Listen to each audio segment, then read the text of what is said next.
ఈ దీపం వెలిగించడానికి వినియోగించే ప్రమిదలలో మట్టి ప్రమిదలు, కంచు, రాగి, వెండి వీటిల్లో ఏది శ్రేష్టమైనది? మట్టి శ్రేష్టం. ఈ మాట ఎందుకు చెప్పవలసి వస్తున్నది అంటే, కార్తీక మాసంలో మట్టి ప్రమిదలలో దీపం వెలిగించాలి. ఇంటిలో నిరంతరం సంవత్సర కాలమంతా కూడా దేవతారాధన చేసేటటువంటి చోట వెలిగించవలసిన ఆ దీపం కంచు ప్రమిద అయి ఉండాలి. కంచు లోహంతో చేయబడిన ప్రమిద అయి ఉంటే ఆ దీపం ఎక్కువ కాలం వెలుగుతుంది. కంచు ప్రమిదలో వినియోగించే తైలం చాలా పొదుపుగా వినియోగింపబడుతూ దీపం ఎక్కువగా వెలుగులను అందించే విధంగా స్పందిస్తుంది.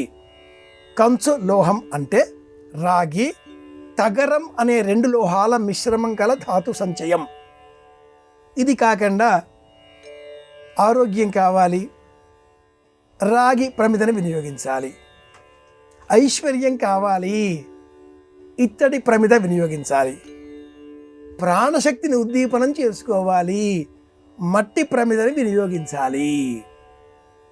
ఇంటిలో బంధువులు బాగా రావాలి, కుటుంబ సభ్యుల మధ్య అనుబంధం బాగా బలీయం కావాలి, వెండి ప్రమిద వినియోగించాలి. ప్రమిదల వినియోగంలో కూడా ఇంత వ్యవహారం ఉందా అంటే, ప్రమిద దేహానికి ప్రతీక. ఈ దేహంలో వెలిగే ప్రాణశక్తి మాట, ఆ ప్రమిదలో వెలిగే చివరన ఉండే స్వరూపం అగ్నిహోత్రుడు. దేహంలో ఉండే రక్తానికి, మజ్జకు, మాంసాదులకు ప్రతీకాత్మకత ఆ ప్రమిదలో ఉండేటటువంటి తైలం.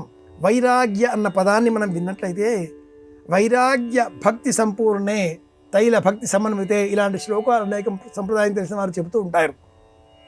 కనుక ప్రమిద దేహానికి ప్రతీక. దీపాన్ని వెలిగించాలి.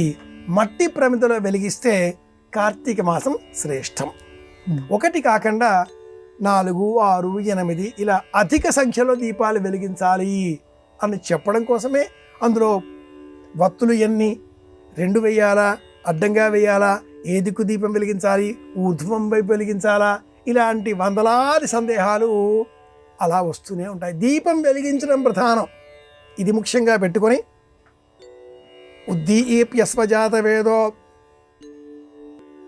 3 ప్రమిదలలో లేక ఒక ప్రమిదలో 3 వత్తులు ఇలా చెప్పేటటువంటి శ్లోకాలు వ్రతాలలో ఉన్నాయి. 3 వత్తులు వినియోగించడం ప్రకృతి, జీవుడు, దేవుడు మూడింటికి ప్రతీక. 2 వత్తులు వినియోగించడం జీవుడు, దేవుడు ప్రతీక. 1 వత్తి వినియోగించి దీపం వెలిగించరాదు. ఆత్మ పరమాత్మలో లీనమవుతున్న సందర్భానికి ప్రతీక. ప్రాణావసాన సమయంలో శిరస్సు వద్ద వెలిగించే దీపంలో మాత్రమే 1 వత్తి వేసి వెలిగిస్తారు. అక్కడ 1, ఇతర సమయాల్లో 2, 3 అవకాశం కొద్ది. ఇది విషయం.